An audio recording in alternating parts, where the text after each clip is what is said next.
Hey, this is your girl, Coach Mea, and I'm inviting you to check out KUOMagazine's January, February, March 2022 issue.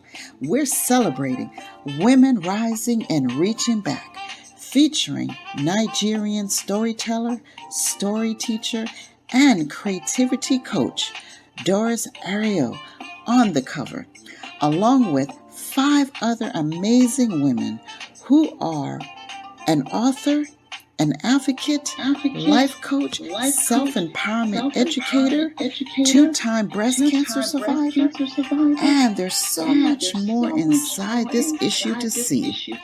Please visit us online at KUOMagazine.com. Also, like and subscribe on YouTube at Official KUO Magazine. Thank you, and see you soon.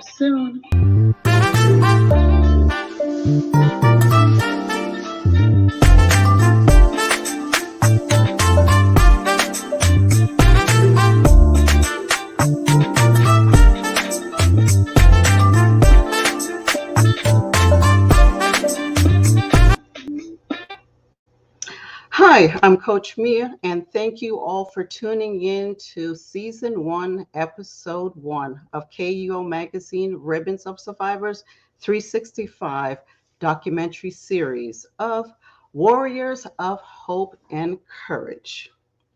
Please don't forget to subscribe and like us on YouTube at Official KUOMagazine. There you can watch all our current and previous shows. In March, we celebrate Women's History Month, as well as today, we bring attention to multiple myeloma awareness with a special woman who embodies hope and courage as a warrior. I am your host for this evening, coming to you from Ocoee, Florida. On March 30th, myeloma patients around the world declare its International Myeloma Action Awareness Day to bring awareness to the disease, to advocate for early detection, to improve treatment options, and to seek further research to find a cure for the second most prevalent blood cancer. Now let's talk a little bit about myeloma cancer. For those who are not familiar with myeloma cancer, it is a type of cancer that begins in the plasma cells, a type of white blood cells important for a healthy immune system. There are a few factors that increase your risk. Age. Most people with this cancer are diagnosed in their 60s, although it is possible to get multiple myeloma early in life. Also, we look at family history. Having a sibling, parent, or other close relative with the cancer can increase your risk. Gender. Men are slightly higher risk for this cancer than women. If we look at race, African Americans tend to have higher rates of this disease. Although it is still relevantly rare, Asian Americans are least likely to get this cancer. And finally, M protein. This condition is when you have too much abnormal protein, called the M protein, in your bone marrow and blood.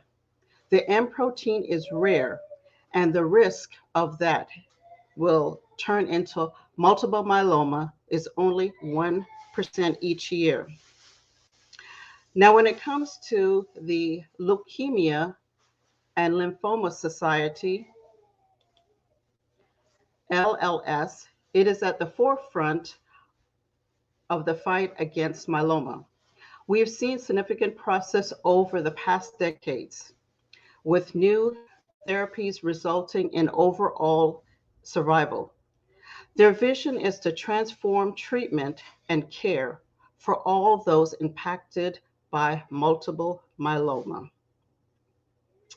Before we get into the specifics of this evening, Let's take a quick break. And when we return, I'll introduce my guest, Joan Edghill, as she shares her fondest memories of growing up in Jamaica, England, and now living in the United States. We'll be back in 30 seconds. The Jamaican American Association of Central Florida proudly presents Jamaica's 60th Independent Scholarship and Debutantes Award Gala on August 6, 2022 at the Rosen Plaza Hotel from 7 p.m. to 1 a.m. Guest speaker will be Dr. Dwayne Dice, CEO of Education Solution International. Co-MCs are Mr. Lewis Witter and Miss Adriana Clark of Caribbean Rhythms Radio. Dinner served at 7:30 p.m. Music and dancing by DJ Charlie Brown and Caribbean Groove Band. Tickets are $75 by calling 407-467-1741 or 321-439-2130 and also 407-292-3719. Join us for a night of excellence and elegance as we celebrate Jamaica's Diamond Jubilee. For more information, please visit online at www.jaaocf.com. Welcome back. I'm delighted and honored to introduce my dear friend, Joan Edghill. Born in Kingston, Jamaica, West Indies. Both parents are Jamaican, primary African American, English, and Scottish heritage. She's a mother of 4 children. She has a bachelor degree in business administration and earned her master's degree in elementary education. She's on the executive board of the Jamaican American Association as the entertainment chair, fundraising, community outreach. She's a multiple myeloma survivor and KUOMagazine's 2019 Ribbons of Survivors Multiple Myeloma ambassador. Joan, welcome to Warriors of Hope and Courage show. Thank you so much, Mia. Thank you for this opportunity to talk a little bit about my life and about my journey with multiple myeloma. Thank you. I just want to say thank you for being here and being able to share your story. Now, I want to go down memory lane and talk about, growing up in Jamaica as a young child, England, and now you're residing in the United States, the beautiful sunny Florida. Tell us about that. Okay, I enjoyed life in Jamaica. As you can imagine, it's such a beautiful country, a tropical country with palm trees and beaches, and everything was lovely as a child. I enjoyed myself immensely there. But there came a point when my mother moved to England. And I remember when I got to England, I just could not understand. Why would you want to leave this beautiful island of ours to live in a country that at that time it was very cold, it was foggy. This was in the 60s. And it was just so different, so overcast, and the buildings looked different, the homes looked different, just everything was a culture shock. So I wasn't happy in the beginning.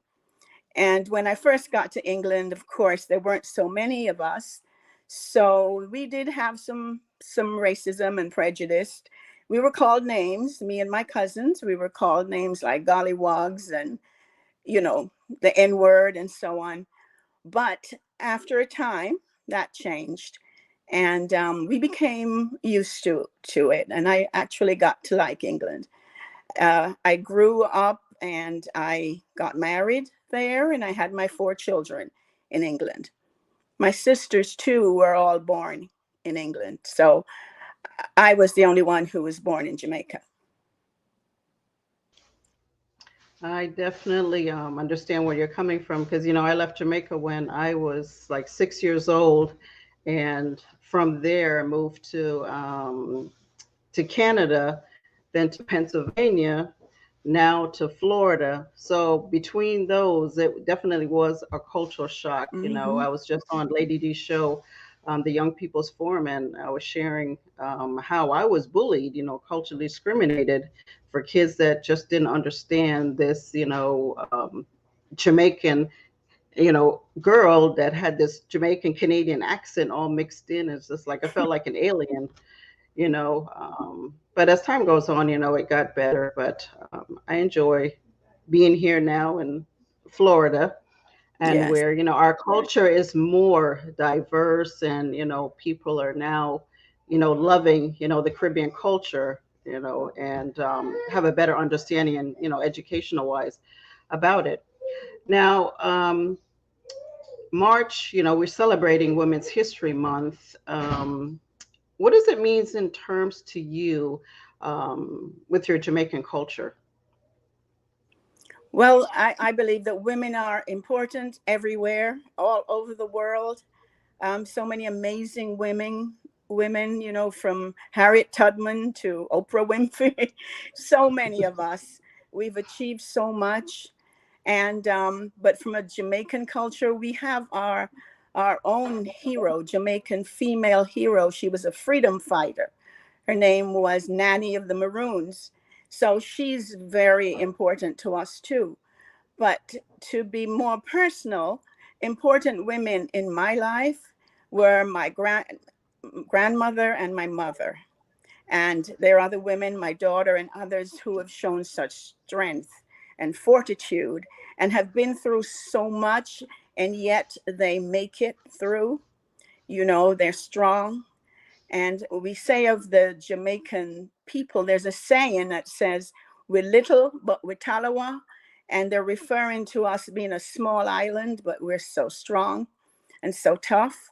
And I think that also is the same for our women. We may be little, but we're strong. There's power in women. And yes, so I think that this is a perfect time for us to be talking about women because it's Women's History Month. So, yes, absolutely. There have been some wonderful women in my life. You're one of them. You too have been through so much and have withstood the test of time, right? You've been through a lot. So have I. My daughter also, she had cancer and she made it through by the grace of God. So, yes, women are strong, stronger than we really realize sometimes.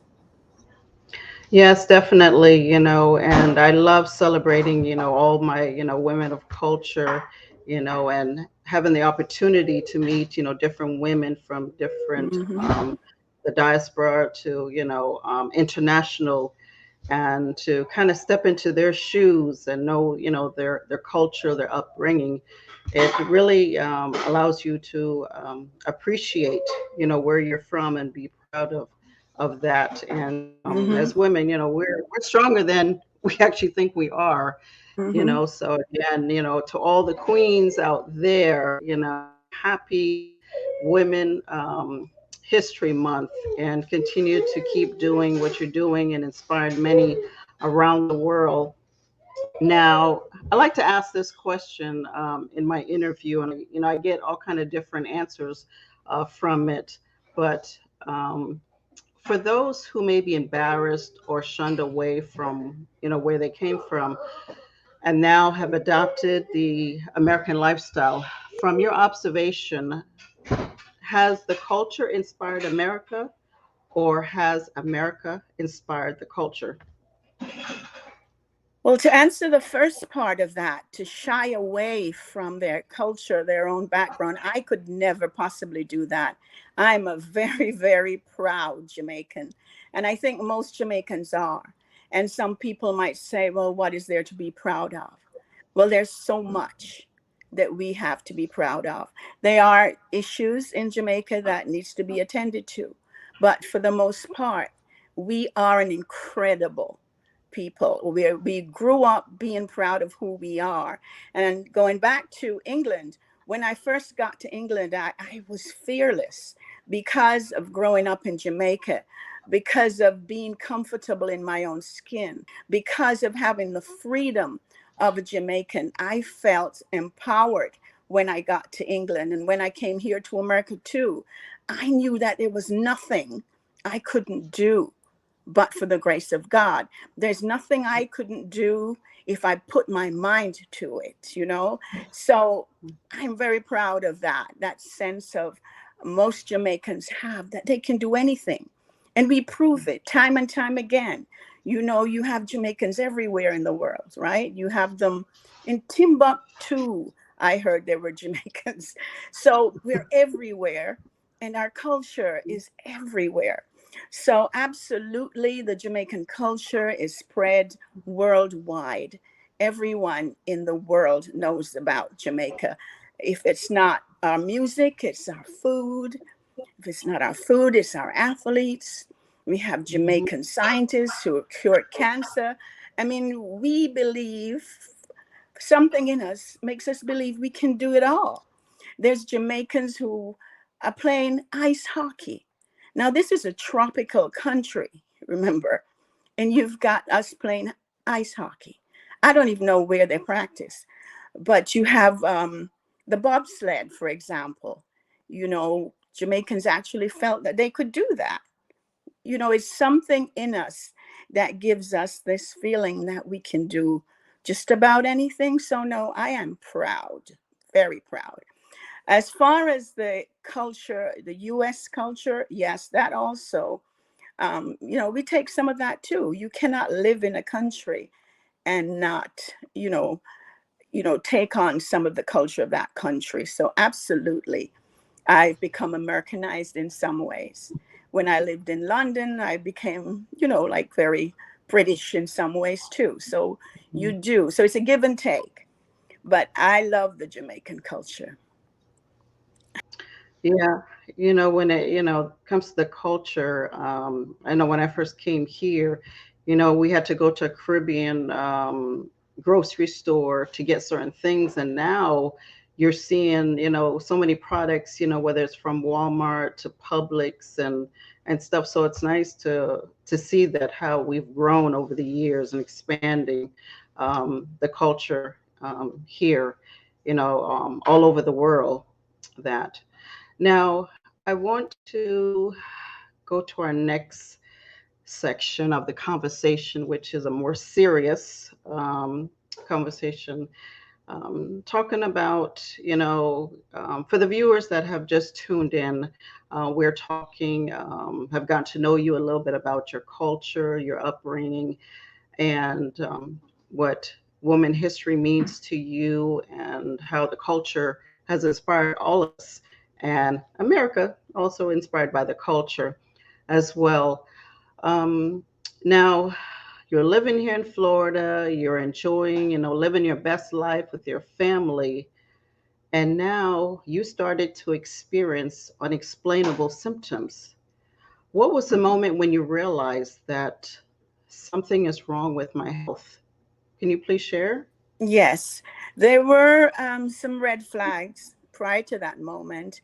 I look back now. In fact, a friend reminded me just today that I was at a function and I love to dance. And I was dancing and I said to her, I can't do this. My bones, I can feel as though my bones can't hold me up. There's something wrong. And that was about maybe 2 years or so before I was diagnosed. So I think it started gradually, but I didn't realize. When I really honestly realized was in the early 2018. I was going on a cruise and we went to the beach before in Miami before we went on our cruise. I didn't go in the water. I don't like the water that much anyway. So, but I could barely get up when we were to leave. I could not walk from the beach to where the car was parked. And I was like, something's wrong with me. This is not normal. I couldn't breathe. I had difficulty breathing, and I just couldn't make it. It was so bad that they had to get a cab to take me back to the hotel, and the others went and got in the car and went home. But some stayed with me, and we got a cab. We went on that cruise, and while on the cruise, the same thing was happening when we stopped off at one of the, the islands that you stop at. I was the one who needed a cart or someone to take me from one place to the other. I just couldn't walk. And some may have thought I was being lazy, but I knew I just couldn't. Something was wrong. Came back from that cruise, and I went to see my doctor and told her about it. And I like to diagnose myself. So I said, I think it's either my heart or I have COPD. She said, okay, Joan, I'll do some blood work on you. And she did that. And while I was in the store one day, I got a call from my doctor, and she said, Joan, I need you to take this lab test again. And I was like, why? And she's like, don't worry. Don't be concerned. I just want to be sure. So that's when I knew, well, something was up. So she did the test again, and then she called me in, and she said, Joan, you have a protein in your blood. She was very straight with me. M protein. It has other names, which I can't pronounce properly, but M protein, that you should not have any of this in your body, and you have quite a lot of it. And she said, actually, it usually points to a type of blood cancer. But she said, I'm not an oncologist, so I've contacted one for you. Here's his number. Give him a call. So I'm like, I can't believe this is happening, of course. So I leave and decided to put it out of my head. I just couldn't even imagine having cancer. So I was like, no. So I went back to teaching. I was in school. And one day the doctor called me because I guess he realized I wasn't calling him. So the office called me, and they're like, Miss Edghill, you really need to come in. It's important. I urge you, please. And, they encouraged me to come in. So I decided to go. But I went and told no one. So absolutely no one knew what was going on. And so I went. It was the day before my birthday, actually. And he looks at me and he goes, oh, you look good, with kind of shock. And I remember thinking, what's wrong with him? What's that supposed to mean? And he goes, who's taking care of you? I'm like, taking care of me? I said, I'm working and I'm living on my own. And he said, not for long. Well, that scared me. I was like, what is wrong with him? So anyhow, he told me I needed to come back and get a bone marrow biopsy, because that would prove for sure that it was multiple myeloma. But he said he thinks it is because I had like 6,600 of these M proteins, which is like the highest stage of multiple myeloma. So he was convinced it was, but the biopsy would be an absolute certainty. So I went off the next day at my birthday party, still told nobody because I didn't want to ruin it for everyone. So I had a nice time. But then I had to tell my daughter in the end, because he said with the bone marrow biopsy, you can't drive home. I'd be fuzzy, dizzy. So I had to tell her. So she took me, and I had that done. And then a week later, I said, okay, it's time for the results. So he told me to come in. So I went in, and I was going to go by myself. And my daughter's like, no, you can't. I'm coming with you. So she came with me, and he said, yes, I was right. You have multiple myeloma. And, you have a very high amount of these proteins. So it's in that last stage. So he said, don't worry, though. We can treat it, he said. So my daughter said, well, what if she decided not to take these chemo, because there was a regimen of chemo to take? He said, well, I give her 18 months tops. So we said, okay, I guess that's it. We'll do it, So I was on a chemo called Velcade. I was also supposed to take another chemo called Revlimid at the same time. And I was also supposed to take steroids. So to start with, he put me on Velcade and steroids. Did you want me to go into all of this right now? Well, we'll get to that in just a minute. Okay. Okay. But I want to go back to because I'm thinking back to Hmm. 22 years. I'm 22-year breast cancer survivor, and hearing that news that I call it the big C, Hmm. um, cancer. I think I blacked out, and I was kind of like, okay, what did you just say? So he repeated, and I said, again, what did you just say? Because it still didn't comprehend to me. So for you, what was the mindset, the thoughts, the feelings that was, hit you when you first heard, you have the big C? Well, after the initial shock, I think I did have some sort of denial. From remember, I told you Mm, I went back to work, acted as though nothing happened, didn't think about it anymore, didn't talk about it, just kept going and pretending. I just couldn't accept it. I'll be honest. I think that's what it was. I couldn't accept it. So I just kept going as though there was nothing wrong. So for me, yeah, it was definitely a total shock, but there was a great deal of denial in the beginning for me.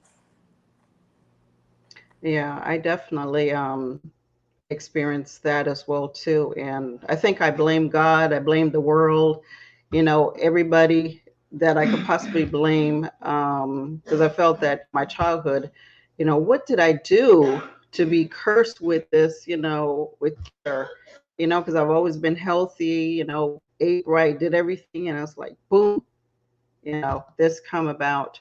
But now let's talk about the treatment process, like the chemo. Did you receive radiation? What are some of the side effects did you experience? Can I just quickly say about blaming God? Hmm. Is that okay to answer that part? Sure, sure. Okay. I didn't blame God, but I questioned God. I have so many questions. I was like, why? Why me? What did I do? I'm here. I am Yeah, thinking I'm a stronger Christian now than I ever was at the point where I got sick. And I'm thinking, why would this happen to me now, Lord? Why? What are you trying to say to me? Why? What did I do? So those were a lot of questions I asked. And then I turned it around and I said, I got to say to myself, why not me? Because I'd known so many wonderful, beautiful people with cancer. Some of them had died. So I'm like, what do you want me to learn from this? Was the way I turned it around later. So now to answer your question about the treatment, I was given a chemo called Velcade.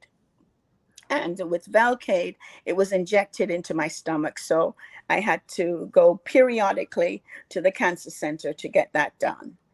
And I was also supposed to be on Revlimid, as I told you. And they put me on steroids, which kind of blew me up. But you need the steroids as part of the treatment. The steroids give you strength because you're so weak. My body was so weak. Um, but I did not react well to the Velcade. So they decided to hold off on giving me the Revlimid. So he was really concerned because now I'm only having part of the medicine. And then things got worse. I couldn't tolerate the medicine at one point. I couldn't eat anything.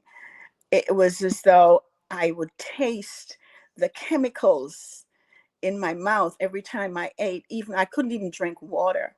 So it came to the point where I ended up with an ulcer, ended up in the hospital because it was ulcerated stomach and the pain was so awful. They had to give me like the strongest painkillers they could possibly give you for that pain. So I've been through a lot leading up to my getting well, but ending up in the hospital was a pretty bad one. And he got afraid. My doctor said, what am I going to do now? You cannot tolerate what I'm giving you. You're only getting half of what you're getting. And he had to cut it down even further. So this troubled him that my cancer wouldn't go away as he wanted it to because of that. But he ended up cutting it and giving me a lower dose. And nonetheless, God is so good that it still worked. And each time I went in, he would be surprised to see how the cancer was going down, even with a lesser dose. And so over a period of time, the cancer began to, the proteins, I guess, in my body began to go down and down to the point where they were able to give me a stem cell transplant. So, and that was his aim from the beginning, that I should, I was a good candidate, he thought, because they will do that if you're otherwise healthy, apart from the cancer. Then they always recommend that you do a stem cell transplant. And this transplant was my own stem cells. So I went to Shands Hospital, and that's where they performed the transplant. Having a They little bit of used, difficulty. Oh, there you go. sorry, can you hear me? Yeah, we somehow the internet, we just paused here for a moment. So yeah, go back to the transplant Okay, I stem went to cells. Shands Hospital, where they performed the transplant. I had a wonderful doctor there, Dr. Wingard, amazing. He and his staff, and they used my own stem cells. But before they could do that, they gave me another chemo. Now, this chemo is the really strongest chemo they could find, and that kills every cell in your body. And they had to do that. Mm. So, in order to kill all of my bad cancer cells, they killed every single cell, all my good cells. And my hair fell out, so I just had it shaved because it had fallen out anyway. And I had no strength. So I had to stay in bed, because to get up, I might fall. But I had strength in God. I had belief in God, and he kept me during that time. So I got through that period, and came out on when was it? I think it was July 5th that they actually did the stem cell transplant, and they call it like a new birth, so they told me that was my second birthday, July 5th, 2019. Yes, was when I had it. And it puts the cancer in remission. Come on.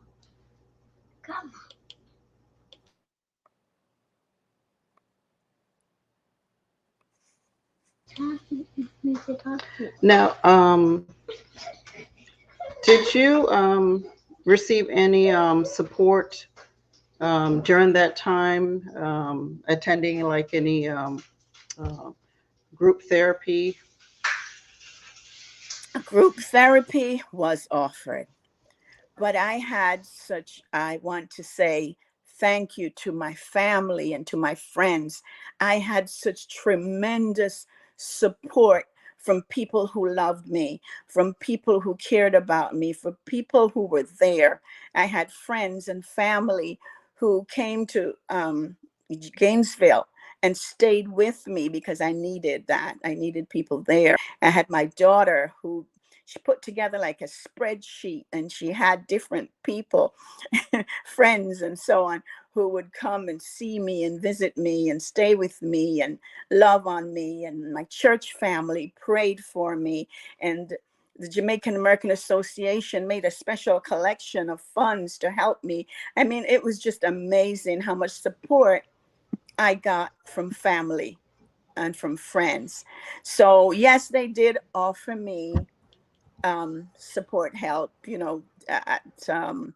at the cancer center. And I think I went to maybe one or two, and it was fine, but I felt I didn't need it. I put my faith in God. That was my strongest support system. And prayer, gospel music, um, reading the word, trusting the word, and pulling on the promises of God and so on was what lifted me and kept me out of despair when I was feeling like there was no hope. And you're feeling at your worst. God was who I went to. That was my strength. And in fact, my faith in God became more strong, more powerful during the worst time of my life.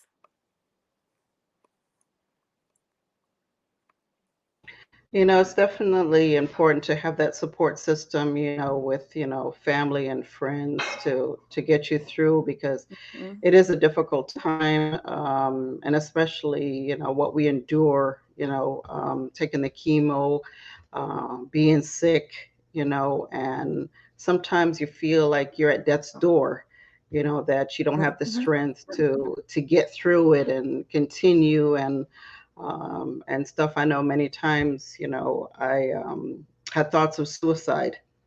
I'd cry in the bathroom because I think, the bathroom was Mhm. the toilet was like my best friend. I hugged it so much from being sick, that I end up having my pillow and blanket. I just, what, instead of going back lay down, had to turn around a couple of seconds later, run to the bathroom. So I said, you know what, I'm just going to lay here and just sleep or whatever, and stuff. So yeah, support system is so important. Now, we're going to take a quick break, and when we return, Joan is going to share some of her self care regimen, some nutrition tips, and also how she maintains mindfulness. We'll be right back in 30 seconds.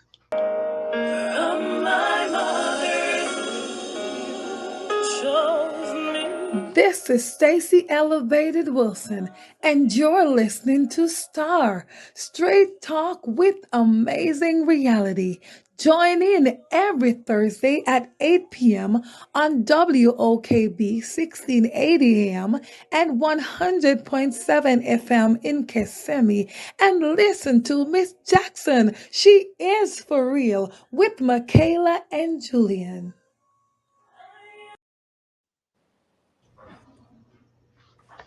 Welcome back, everyone. Again, for those of you that might be just joining us, my special guest is Joan Edghill. She's a survivor of multiple myeloma. Now, let's talk about where you are on your journey of survivorship, and have you experienced any setbacks? My only setback, I think, is probably energy. Don't feel as strong as I did prior to being sick, and I know my limitations. I mean, I'm fine doing everyday things, but I find if I try to exert myself just a little bit, then I'm out of breath again, and it bothers me that way. So, for example, if I'm push and pull, like doing the mopping the floor or going up and down the stairs, those things, I'm usually out of breath, and I can't stand for a very long period of time. But apart from that, I am great, and I'm so very grateful to God. I really am, that I'm still here. I'm still fighting. I'm still making it by the grace of God. So I have a lot to be grateful for. Yes, definitely. Now, I know during our survivorship, we still have to maintain, some type of prevention and wellness. What are some of your self care regimens that you do to maintain mental wellness? Well, mental wellness and emotional wellness, again, as I said, it's the word, it's my church family, it's spiritual for me. It's trusting God, it's believing, it's knowing that He is in full control of everything, and that everything is in his hands and that he loves me. So that helps me mentally.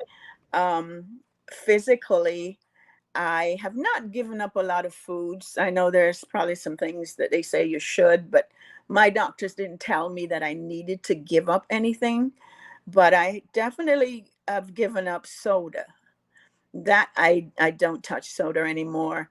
But apart from that, I eat a little of everything, that I always ate. I used to indulge a little too much in ice cream, so I've cut back on that. I still eat it, but not as much. And I take a lot of supplements, so in addition to my any medication I might have, I've added multivitamin, vitamin D, vitamin B plus, the B complex, CoQ10 is something I decided to start taking, and it worked for me because in the beginning I would get a lot of pains from taking the chemo, a lot of pain in my legs and my feet and in my hands, and they were even worried that we might not be able to use our hands sometimes through some of the medication I was on. But I found that CoQ10 helped me a lot with the pain. I take something called Juice Plus as well. It's like a supplement of fruit and vegetables in a tablet form, and it's another means of getting the right vitamins and so on into your body. So those are some of the things I've done. Did you, talking about nutrition, were there any foods that you became allergic to? Because I remember, after chemo, food that I used to be able to eat, now I have allergies to them. Did you experience any of that, or is there any foods that you can't even eat anymore that you don't even have a taste for? But now maybe allergic to, but you just don't have the taste for it anymore Yeah. because of the Uh, chemo. Right. I'm so blessed with that. Like I said, I had this reaction in the beginning where I couldn't eat anything because everything just tasted so disgusting. But I have allergies, but my allergies are more environmental. I'm allergic to plants and things like that and animal dander, but I'm not allergic to food. So I'm lucky in that way. I did think for a moment I might be allergic to gluten, but Mm. I took a test and they couldn't find anything, find that I was allergic to that. So I've been blessed in that way that there was no food that I can think of that I no longer could eat. I decided though to stop drinking soda because I just thought it was a waste of, Yeah. so that I decided to stop, but I wasn't allergic to it. So I was blessed in that way. Now, along with, having a positive mindset and eating nutritional diet, did you do any like physical um, activities, um, walking, exercise, anything like Why did you ask me that?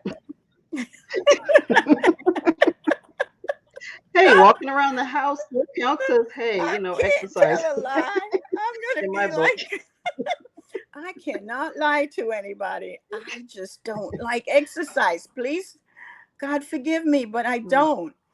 So, no, I not really. I did join the gym and I went Mhm. for a little while and I'm hoping to start again. But exercise has never been my forte. I've never been one to exercise, and I'm not boasting. I'm thoroughly ashamed of it. But it's just not my thing. But I'm going to make a concerted effort to exercise more. Yeah, I feel you on that. I don't like going to gyms. I don't exercise, but I do like go walking. I walk in the Good. neighborhood. Me and my granddaughter will go walking and stuff. So just getting that fresh air and enjoying all that vitamin D and exposure to the Mhm. sun and everything. So yeah, that I can do. I can enjoy that. I can take Good, my good. time. and walk. But even with my condition, the lymphedema, cellulitis in my arm, I can't lift weights and things and stuff like that, Right. which are triggers for me to put me in the hospital. So walking is perfect. And Yes. walking around the house, from the room to the kitchen, and you Yes. know, so I'm cool. I'm cool with that. Yeah, good. I recommend it. I mean, walking is probably the best exercise there is. And even though I don't do it, I absolutely recommend it. I know it's good for me, and I'm going to try. I get Yeah, and it's tired though. also, good for our heart as well too. Mm-hmm. Absolutely. But yeah, I walk around the house. That's about it for now.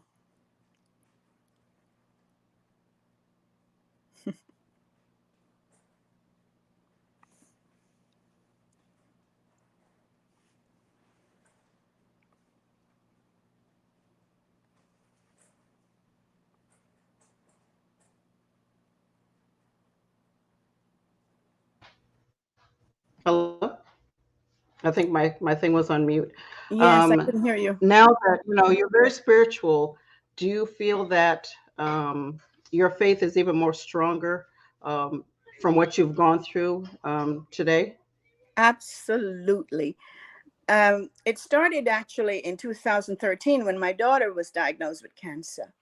And at that point, I just felt like I was going to fall apart because I think it's even worse when it's someone you love because you're not actually physically feeling it. They are, and you just hurt so much. My heart was really broken with her getting sick. And I remember deciding, like, I'm going to just trust you, God. So I would read Psalm 91. It's a very powerful psalm.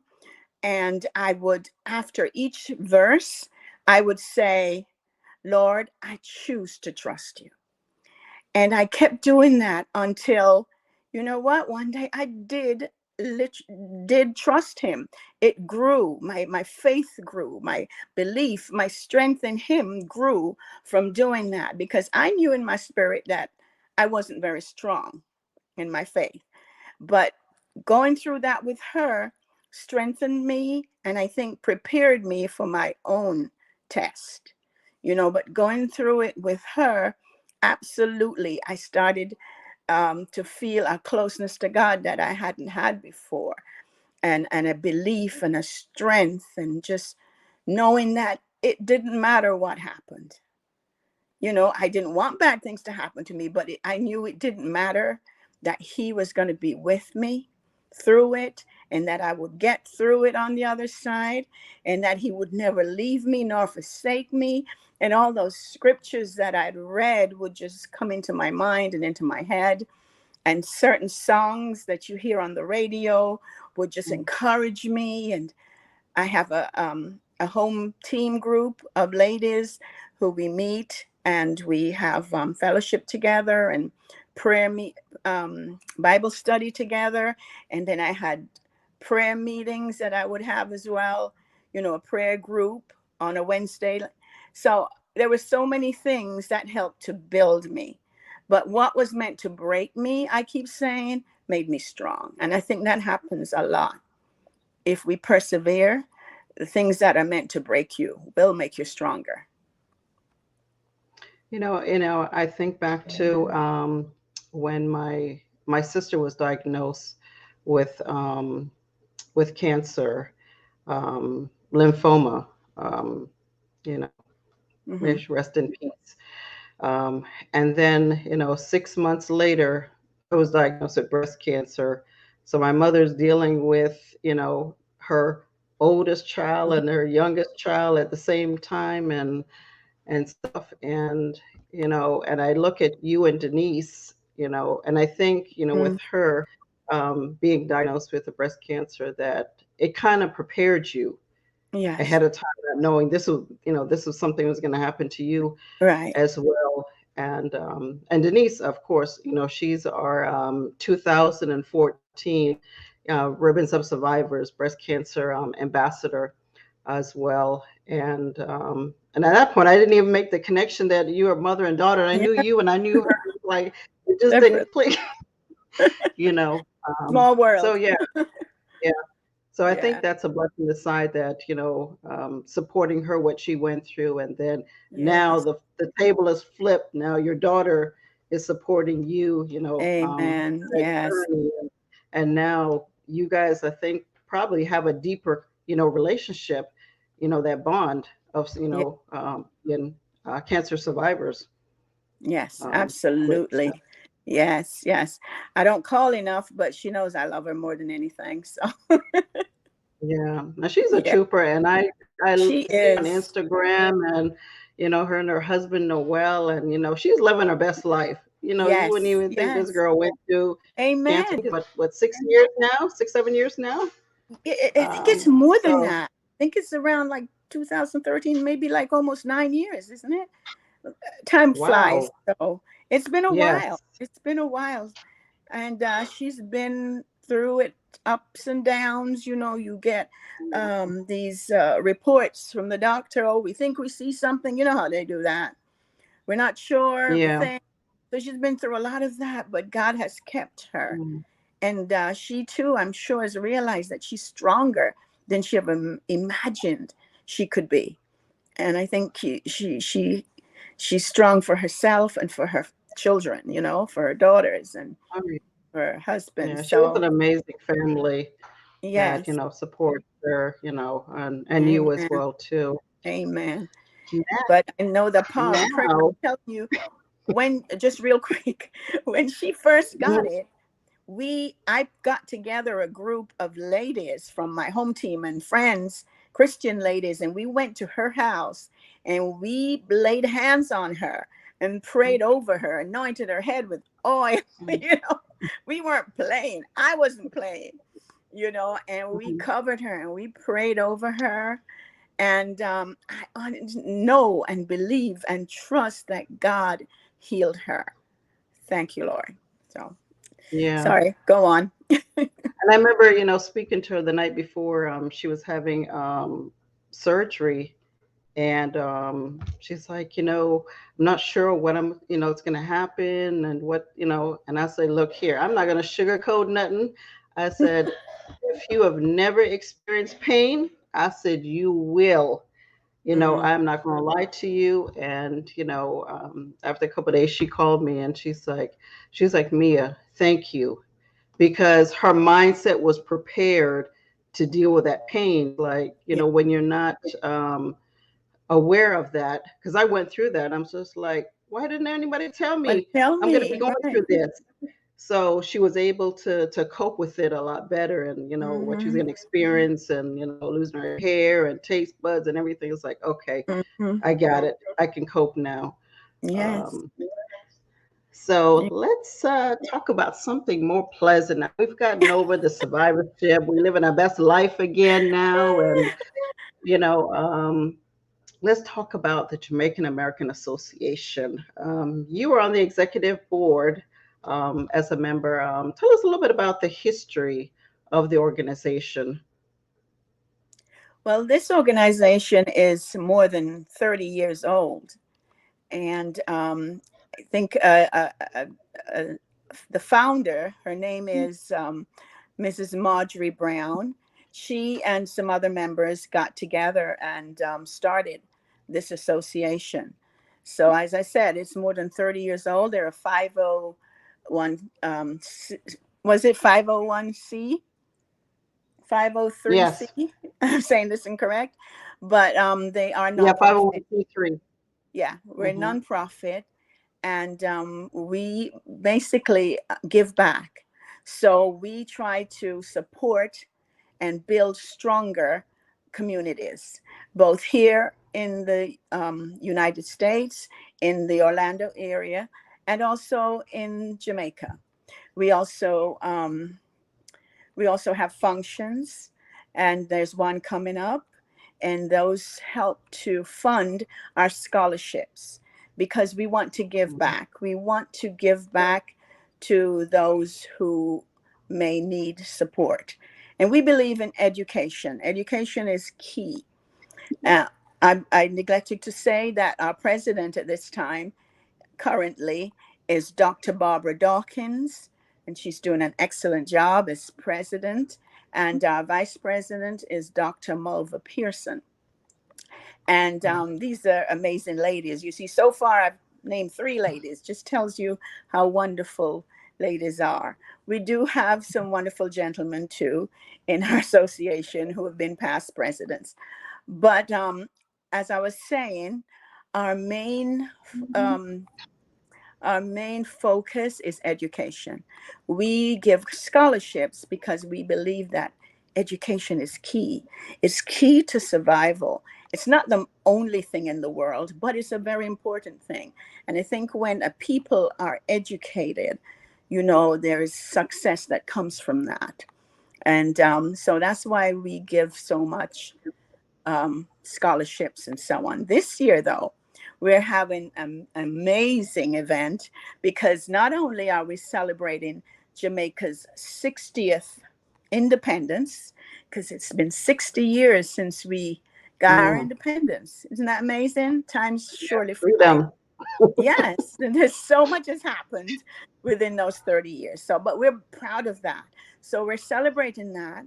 We're also giving away our scholarships. So we're asking if you are between the ages of 16, I believe it is, 18 and 24, you can apply for a scholarship. You need to write an essay, and there's a number of other things you need to do. So you go on our website and you'll learn more about that. So we're doing that, but we're also this year, which we haven't done in many years, we're having something called a debutante ball. So in addition to all that fun and excitement, we've added a debutante ball because we wanted it to be special. This year is the Diamond Jubilee, and there's nothing like a diamond, right? It's sparkly, it's beautiful, it's resilient, it's strong, it's tough. So it's all those things that I think represent the Jamaican American Association and represent the Jamaican people as a whole. So come on out because we will be having a wonderful time. Our speaker there will be Dr. Dwayne Dice. Oh, there he is. Yes, Dr. Dwayne Dice. He spoke before on a virtual event that we had, and we were so very impressed. And a lot of people were asking us, make sure you ask him. So we did so, and we're so glad that he accepted. And then we have our MCs. There they are, Mr. Lewis Witter of Caribbean Rhythms Radio and Miss Adriana Clark, also of Caribbean Rhythms Radio. They're both hosts on that show, and we're looking forward to having both of them at the event. We're going to have some good music. We have our Charlie Brown. Everybody knows Charlie Brown, DJ Charlie Brown. He's amazing. And we also have the wonderful Caribbean Groove Band. So we're having two different types of music. We have a band plus a DJ. It's going to be an awesome affair this year. So don't miss it. Now, for someone who wants to become a member, volunteer, is there any special qualifications that's needed, and how can they apply? Okay, again, our website is jaaocf.com. When you go on this website, you will find membership documents there that you can fill out. You can also, I believe, pay your membership fee right there on the website. So yes, to be a member, you need to be of Jamaican heritage or a spouse of a Jamaican. You can also be a non-Jamaican, but you would be an associate member. To be a full member, you need to be of Jamaican heritage or be married to someone who's Jamaican. Awesome. Again, Joan, thank you so much. And I have to say a special thank you to the Jamaican American Association. I mean, they have been supporting me, since when I first launched my magazine back from 2010. And I was kind of like an honorary member thing, but now it's like official. I finally joined. Yes, thank you. Thank member, you. and on the outreach committee. So I'm looking forward to, doing things again in the community with the Jamaican Association, and just getting the awareness out there and what we're doing, because we're doing amazing things here in Central Florida and also back home as well too. So again, folks, don't forget to visit online at, www.jaacf.com for more Yes. information, upcoming events, and also visit them on Facebook, their social media at Jamaican American Associate of Central Florida, and also on Instagram at JAACFL as well. Joan, is there any final words that you'd like to share that we didn't cover? Well, I just like to say to anyone out there who may have think they might have multiple myeloma, or they have in some of the symptoms that I mentioned, make sure that you see your doctor. There is treatment out there. There's hope. I absolutely believe in science and I believe in medicine. I love and trust the Lord, and I know that He's my healer. He's Jehovah Rapha, so I know that. So those things combined, you're really in a powerful place to win this battle against any kind of illness, any kind of cancer or any illness out there. Pay attention to the doctors. And I would like to quickly, can I shout out my doctors because I didn't mention them? Sure. Dr. Thermidor, she's my primary doctor. She's in Winter Garden. She's amazing. She calls me practically every week. How are you? Can I do anything for you? Do you need anything? She's that type of doctor. And then my oncologist, Dr. Leo at the Cancer Center in Ocoee, he's also very amazing. And between them both, they take such care over me. And I'm so grateful to God and I'm grateful to them. So trust your doctors. Find yourself a good doctor and trust them, okay? And believe that God is your healer and that He is above all things, and there's nothing greater than Him, certainly not disease. He created the world, so trust the Lord and He will lift you up, okay? Lift Him up and He will lift you up. So God bless each and every one of you. Thank you. Thank you. Amen to that.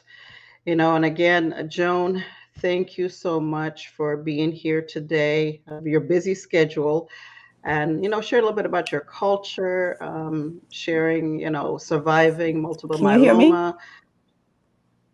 Yes, I can.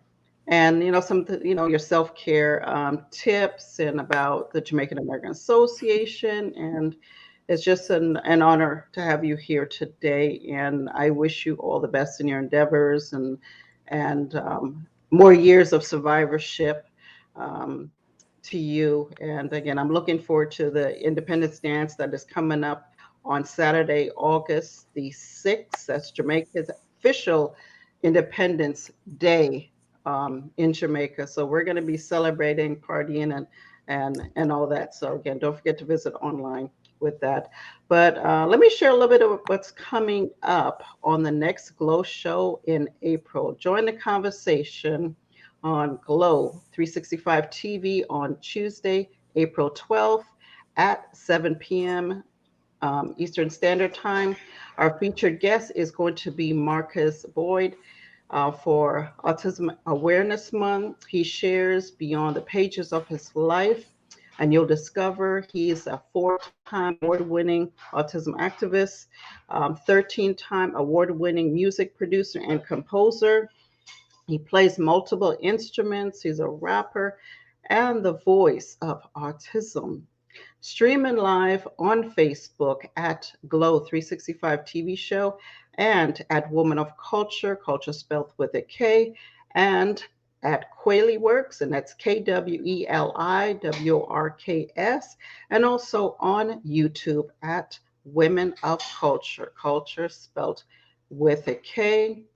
I would also like to thank our special guest, Joan Edghill, and also my co-producer, co-writer as well, and technical director, Coach Qualey, and as I know him as Cooj, for making us look so fabulous, and you, the viewers. I am Coach Mea, coming to you from Ocoee, Florida. Thank you all for tuning in to KUOMagazine, Ribbons of Survivors 365, Warriors of Hope and Courage documentary series. Until next time, stay well, stay safe, and continue to find your glow within the mind, body, and soul. The Jamaican American Association of Central Florida proudly presents Jamaica's 60th Independent Scholarship and Debutantes Award Gala on August 6, 2022 at the Rosen Plaza Hotel from 7 p.m. to 1 a.m. Guest speaker will be Dr. Dwayne Dice, CEO of Education Solution International. Co-MCs are Mr. Lewis Witter and Miss Adriana Clark of Caribbean Rhythms Radio.